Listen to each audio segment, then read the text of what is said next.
Hey guys, let's talk about last week's episode of Parenthood, which was so good.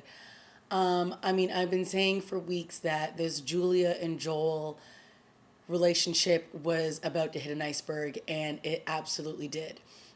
In this episode, of course, it's the follow up to the kiss that happened between Ed and Julia, and of course, Ed is trying to get a hold of Julia and she's avoiding him at all costs. She doesn't want to talk to him. She keeps reiterating that she's married, that, what happened between the two of them should never have happened. And of course, Ed is like saying, I thought I was getting feelings from you too, which, to be fair, he was. This was not a one sided relationship that was going on. These two were emotionally attached. Whether it was true emotions or not, that is not the point. The point is that they were connecting emotionally because they were both going through things in their own personal relationships and they were both connecting with that. I thought there was a really great scene between Adam and Julia when he said, listen, whatever feelings you're having for Ed isn't about Ed.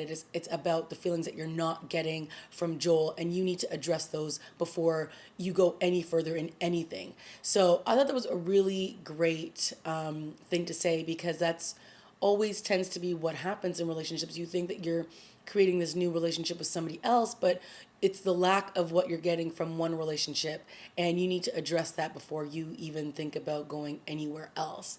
I also thought it was very interesting when Adam said to Julia that, he too had been kissed by somebody once, and it was only one sided. And Julia was kind of like, well, it might not be the same in this case because she kissed him back. And one of the things that I kept saying was, in that moment when she went to his house and she went in for that hug and that embrace, it was like, don't do it, because you know what this potentially could lead to.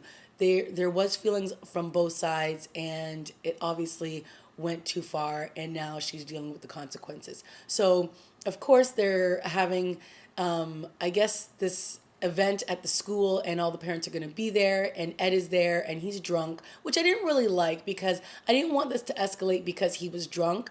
I wanted them to be on, both completely coherent when they're having this conversation. But anyway, he was drunk, and of course, he feels abandoned by everybody. So his wife has pretty much gotten everybody from the school to turn against him because they're getting separated, and so he feels alone. And of course he goes to talk to Julia, and Julia's like pushing him away, like, we cannot talk, I don't want to talk to you here, you're drunk, or this. He's like, I'm not drunk, I'm not this. He's like, I need to talk to you, and she's pushing him away. And then of course Joel sees this.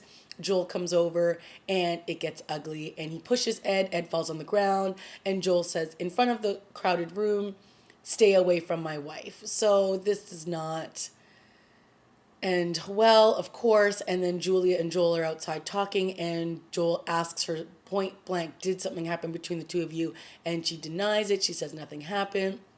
And he says, I don't believe you. And he gives her the keys, and he leaves, and he goes home.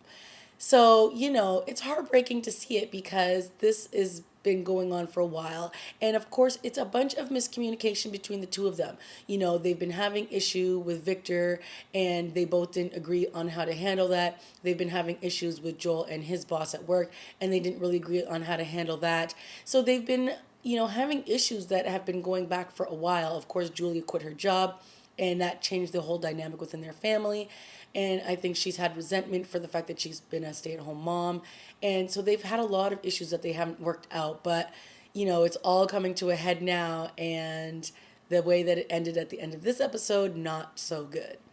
Then, of course, we had stuff going on with Drew, and I was actually really liking his storyline this week. His ex-girlfriend, Amy, who got pregnant and of course had the abortion in last season, came back to visit him. And as we all know, he's been hooking up with the girl Natalie.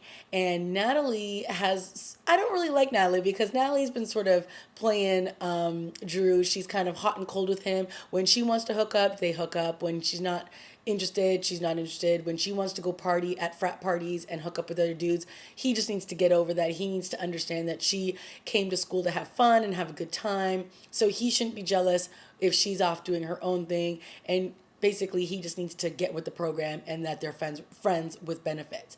So the fact that Amy came to visit this week was awesome.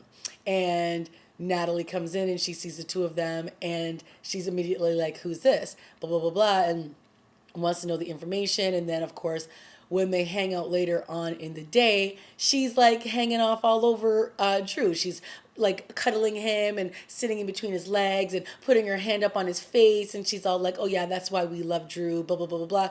And of course, Amy sees that she's doing this to try to make her jealous and that she's being very territorial over Drew. And Drew's kind of like sitting between the two of them, very awkward, like, oh my God, this is horrible. And, you know, at the end, you know, when Amy sees Natalie in the bathroom the next morning after Amy and Drew hooked up, she's all cold with her and she's like, oh, you're leaving today, right? And she's like, yeah. And she's like, well, safe trip. And she's like, you know, like, thank God, I want her gone kind of thing. And then when Amy goes to see Drew to say goodbye, she's like, I don't really want to leave. I want to stay longer. Are you okay with that? And Drew's like, yeah, sure, of course. Like, this is his first love. And they went through a huge dramatic thing together. And, you know, the fact that she's come back and she's given them some time apart and obviously realizes what a great guy Drew is, because he really is. He's not a man whore. He's not somebody who just wants to go to college and party. He's a good kid. And so the fact that she wants to reconnect with him makes me very happy. And the fact that it annoys Natalie makes me even happier. It's like, honey, you had a good thing and you've basically taken him for granted and now his ex has come back. So we'll see how that storyline plays out, but I really liked it. Other stuff that was going on, Sarah ended up going out to this fancy schmancy event with Carl, who is one of the tenants in her building that she hooked up with, and was really quick to say, I don't want this to happen again. But he's actually a really nice guy, and she's starting to realize that. And he's like this doctor, and he's getting like an award because he's on this board where they've, you know, helped build shelters and buildings for like the less fortunate. So, you know, it turns out he's a really great guy, and Sarah's realizing that. And I think she had a moment where she wanted to like take the foot out of her mouth because she's been treating him like crap. And she sees that he's a really down to earth guy who obviously has done a lot of great things in the community. And so that was really nice to see that side of him. The other storyline that was happening, which I really enjoyed, was Max and Hank. And Max, I guess Hank had made a promise to Max, and when he had to sort of go back on that promise because he was busy doing something else, Max freaked out and he had a fit, and he took off and he went storming home. And of course, when Hank went to see if he was okay, you know, the father was like, Adam was like, yeah, he's fine. He has a fit. You know, he thinks that you went back on a promise that you made and you didn't keep your word. So he's upset about that. And Hank's like, well, you know, I kind of did, but it wasn't my fault, really. So Adam says, listen, I know that Max really likes you and he really enjoys spending time with you. Maybe you should understand some of the things that a child with having Asperger's has to go through. And so he gives him this book. And of course, Hank's kind of like, yeah, sure, I'll get to it. You know, I like Max. I'm not going to stop being his friend, but you know, like, sure, I'll read this book if it makes you happy. So he starts reading this book, and all of a sudden he's like reading. He's like flipping through the pages. He's like writing down all these notes. He's putting sticky notes everywhere, and it's hilarious because clearly he's realizing that he has some of these characteristics. And he goes to Sarah with this book that's now littered with like post-it notes and everything. And he has this candid conversation with her, which is, am I this way? Like, I'm seeing that there are many things that a child with Asperger's does that I do.